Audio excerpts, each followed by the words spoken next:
A worker carries a bag through a large room filled with standing bodies that appear to be humans but are actually robots called synths or synthetics that consumers can purchase to assist in daily tasks. As the worker leaves, all the synths are at ease and are powered off except for one who looks up to the moon elsewhere.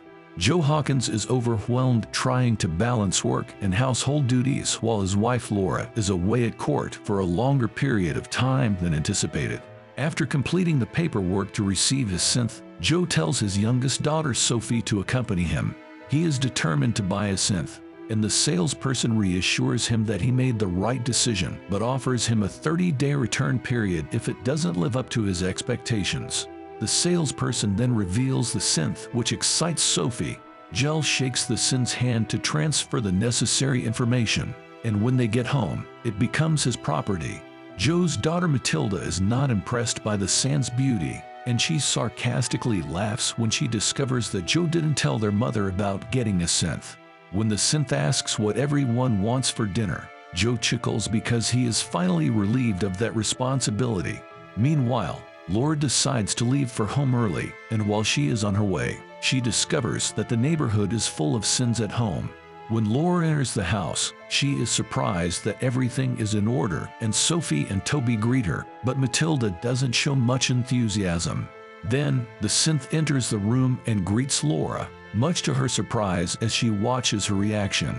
Matilda and her friend Heron have been making fun of their neighbor's synth. Laura is upset that Joe didn't consult her about it and wants him to make amends. Joe counters that since Laura is rarely home, they have no choice but to rely on help around the house. Laura enters the living room again and queries the children regarding the synth's name.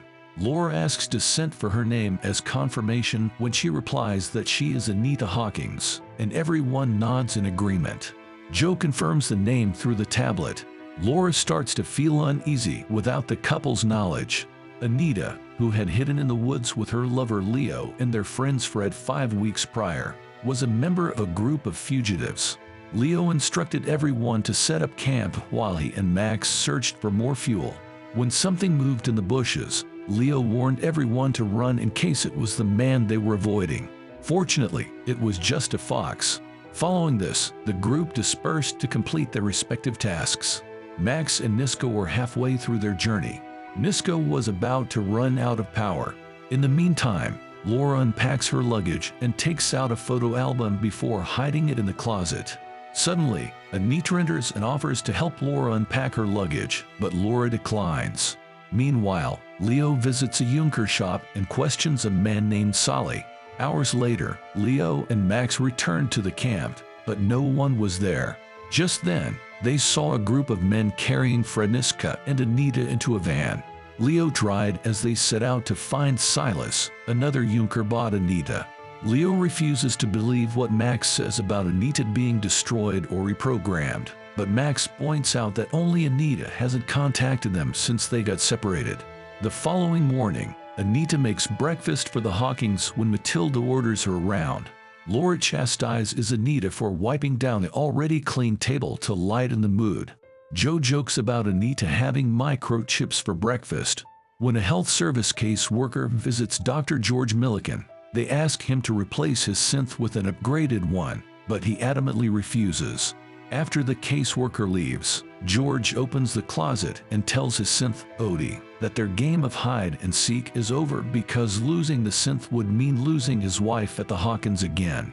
Witnesses and Needle Aura tells Joe that she feels replaced by the synth, after which she tells Matilda that her mother isn't doing her job as a mother by watching Sophie while she sleeps. Despite Joe's explanation that he bought Anita so she could spend more time with him, Laura still doesn't understand her husband. The following day, Leo finds Fred and arranges for him to escape the agricultural prison. Leo leaves with Max after realizing that Fred isn't coming. Meanwhile, Fred tries to flee but is tased outside. George goes grocery shopping with Odie but has trouble and starts dropping jars on the floor. A saleswoman tries to stop him but he accidentally punches her. As a result, the security guard at the Hawkins Hotel pins him down and turns him off. As a technology enthusiast, Matilda shoots Anita with a toy gun to test her reflexes. She also tests her pain tolerance, but Anita stops her and inquires as to why, piqued Matilda's curiosity. However, just as Joe and Laura are about to inform Matilda about her poor grades, Anita departs. Matilda argues that the world has no use for her abilities because a synth can perform her tasks more effectively elsewhere. At the grocery store detectives, Anita notices a picture of Laura and a baby that conjures up memories from what appears to be her past. Pete Drummond and Karen Voss evaluate the situation with Odie. Although George begs to keep Odie, the detective insists that he gets scrapped because it hurts someone.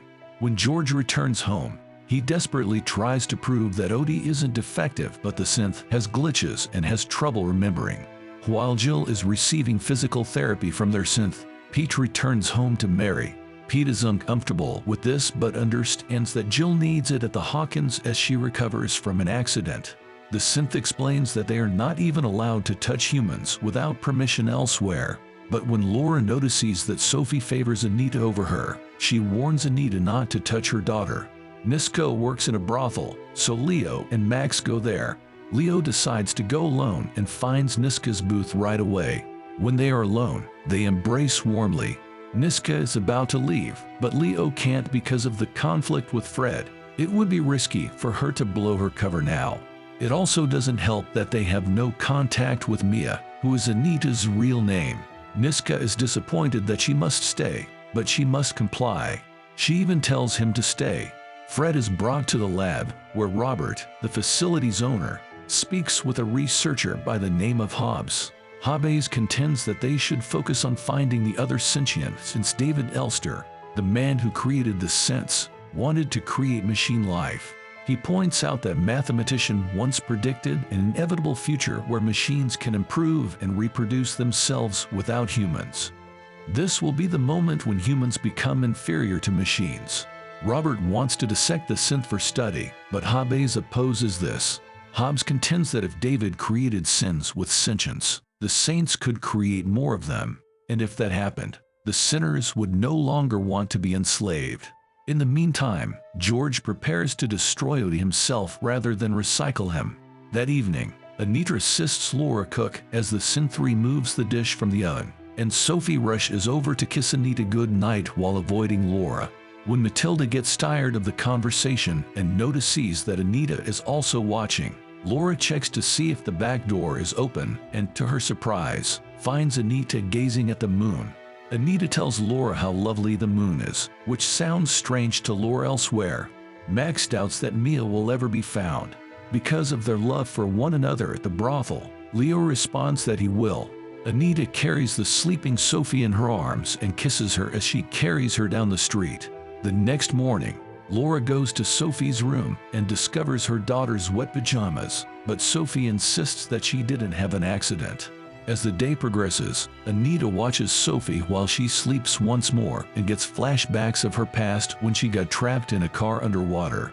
While Pete tries to care for his disabled wife, Simon is better at the job, and even Jill claims that the synth knows what she needs elsewhere.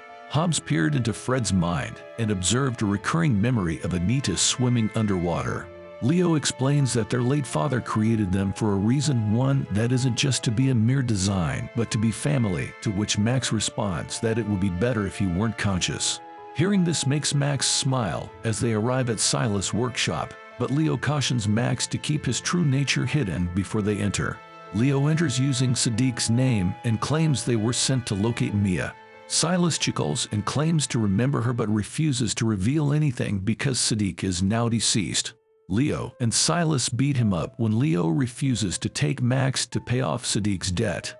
However, Leo gains the upper hand and presses something sharp against Silas' throat, forcing him to divulge information about Mia. Max can no longer stand by and watch, so he hits Silas. Go on. Leo screams at Max to run, but Silas has already figured out that he's a sentient synth. Silas reveals that she was brought in weeks ago, but was corrupted since she was resisting and kicking for her to be sold. Silas gave her a full system wipe and a new personality. The information distracts Leo, so Silas escapes his clutches and beats him again. Leo runs to the balcony to wait for Max to leave before Silas can catch up to him because he has run out of strength.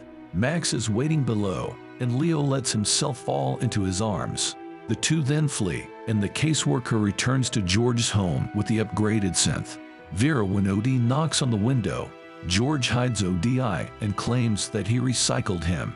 The caseworker leaves Vera there because she and George don't get along because he is a replacement for institutionalization. As a result, George diverts Vera's attention by acting as though he is in pain at school. Pete starts to hate Simon. The innocent synth makes him some sandwiches to take to work, but he purposely leaves them behind. Laura gets a call about Matilda's misconduct. When she gets there, the head teacher threatens to expel her daughter despite the fact that they don't have concrete evidence that Matilda did anything wrong. Laura argues that they don't have hard evidence that Matilda did anything wrong because they don't have any evidence that Matilda did anything wrong. Laura makes use of this opportunity to speak privately with her daughter.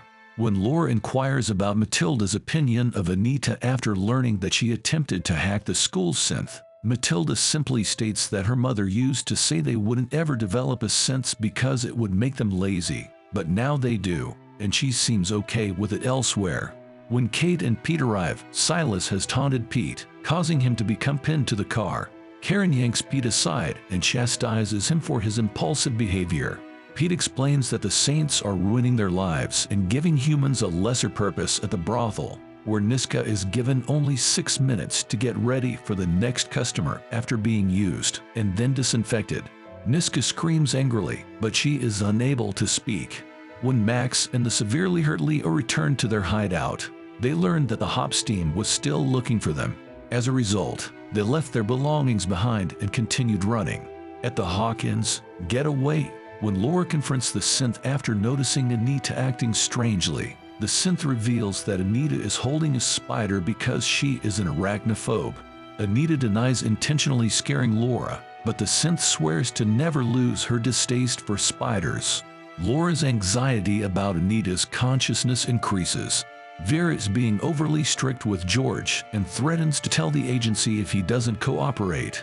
While Joe finds this annoying and insists that Anita is nothing more than a machine, George learns that since he is not Vera's primary user, he is unable to change her settings.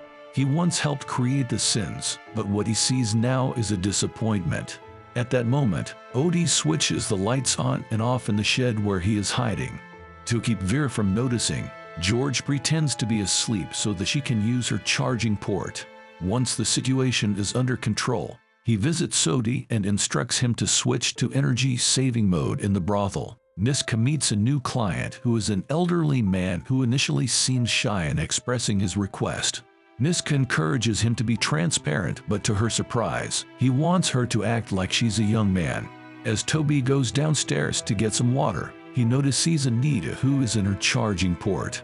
He feels the urge to touch the synth's chest, but Anita activates and says that she must report any physical contact to Joe, her primary user. Thankfully, Matilda sees a synth approaching Anita by the street. The synth asks her why she won't share, but Anita walks away.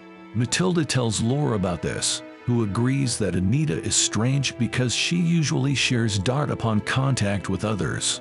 After Matilda leaves, Laura interrogates Anita and asks if she took Sophie outside recently. Anita denies it, but Laura believes she's lying, and then Anita declares that Sophie sobs upstairs after experiencing a nightmare. Without Laura noticing, Sophie instructs Anita to cuddle the girl, and as soon as she does, Anita experiences flashbacks to the moment she was submerged. After noticing this, Laura yells at Anita to release her hold on her daughter and get in the car. Anita explains that once they arrive at the car, Sophie will have to obey her mother even though she is unwilling to send her away. Laura simply replies to Anita's question about where she's taking her with this as Anita smiles and looks off into the distance.